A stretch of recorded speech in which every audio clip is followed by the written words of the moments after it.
गेल्या 14 वर्षाचा वनवास 2011ला युतीचा म्हणजे शिवसेनेचा आणि एकत्र म्हणून आपण नगराध्यक्ष हा 2011ला तिथे जेव्हा 8 ते 11 बरोबर नाही आपला नगराध्यक्ष होता, त्यानंतर 11 पासून ह्या वर्षापर्यंत आपला नगराध्यक्ष बसू शकणे हा 14 वर्षाचा वनवास आपण सगळ्यांनी आजच्या दिवसापासून निवडून काढायचा ह्या विषयावर आपल्याला उतरायचा। विशेषतः खेडमध्ये युती होणार की नाही होणार अशा चर्चा गेल्या अनेक दिवसांपासून महाराष्ट्रामध्ये होत आहेत आणि मी आजच्या या कार्यक्रमाच्या निमित्ताने भाजपचे प्रदेशाध्यक्ष रवींद्र चव्हाण साहेबांचे देखील मनापासून आभार मानून मी काल देखील चिपळूणला बोललोय की महाराष्ट्रामध्ये युती होत असताना आपल्या खेडमध्ये देखील निर्विवाद युती व्हावी यासाठी रवींद्र चव्हाण साहेबांनी पुढाकार घेतला। मी त्यांचं देखील आजच्या या व्यासपीठाच्या निमित्ताने आभार मानतो। ही युती होणं ही काळाची गरज होती।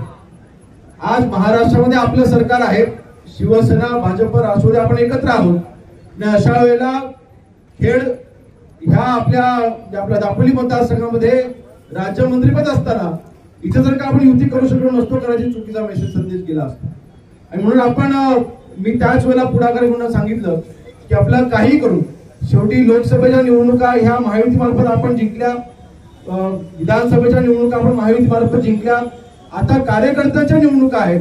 आता कार्यकर्त्यांना आपण एकामेकांमध्ये संघर्ष करायला लावू नये, आपण 2 पावलं आपण मागे देखील येऊ, परंतु 100% युती झाली पाहिजे। आज मला खरोखर आनंद होतो सांगताना की आज युती मार्फत आपण हा उमेदवारी अर्ज आपण करतोय आणि माझा विश्वास आहे की ज्या वेळेला 3 तारखेला निकाल लागेल त्यावेळेला खेडचा नगराध्यक्ष हा युतीचाच निवडून येणार माझा ठाम विश्वास आहे।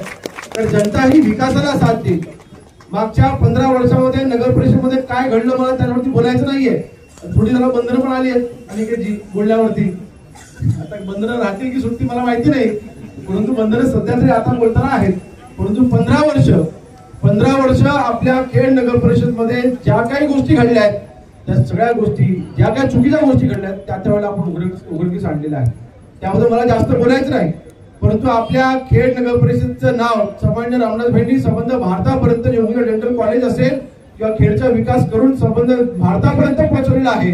या नावाला अजून उच्चांक गाठण्यासाठी आपण सर्वांनी ही निवडणूक अगदी प्रचार करत असताना आपण सर्वांनी ह्या विकासाच्या माध्यमातून आपण ही निवडणुकीला आपल्याला सामोरं जायचं।